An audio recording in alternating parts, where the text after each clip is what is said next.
அனைவருக்கும் வணக்கம். எனது பெயர் தங்கராஜ்.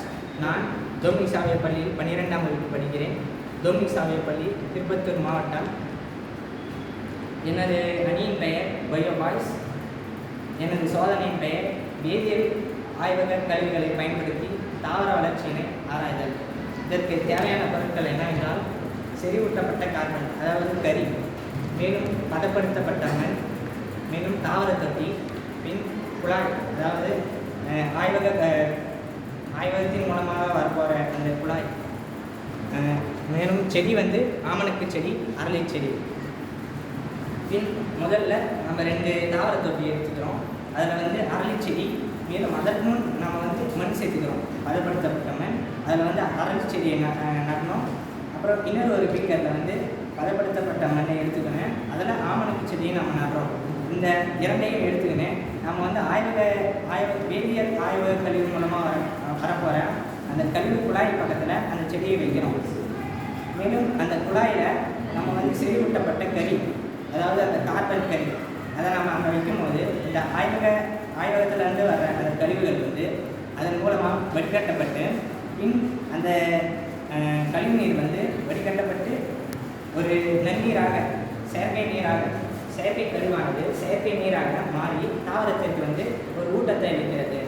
இந்த ஊட்டமானது தாவரத்திற்கு நன்கு வளர்ச்சி அடைகிறது. இதன் மூலமாக தாவரம் நன்கு வளர்கிறது.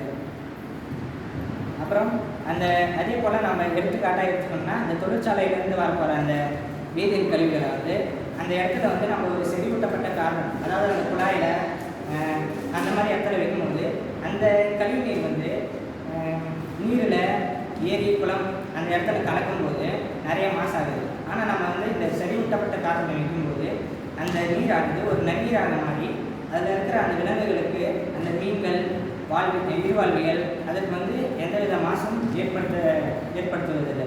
இதன் மூலமாக நம்ம இந்த நீரை பராமரிக்கலாம். இந்த சோதனை மூலம் நம்ம மண்ணின் மாசுபாட்டை குறைக்கலாம். அப்புறம் இந்த வேதிப்பொருட்களால் ஏற்படுற உதாரணமாக நோய்கள், அதை நம்ம குறைக்கலாம். அப்புறம் தாவரங்களை பாதுகாக்கலாம். இப்போ பார்க்கும்போது இந்த நீரில் எவ்வளவோ மீன் நம்ம செய்தியில் பார்க்கலாம், நிறைய நுரை அந்த மீன்கள் எல்லாம் இறந்து போகுது. அதே போல் தான் இந்த சோதனையை நம்ம செஞ்சோம் வச்சுக்கோ.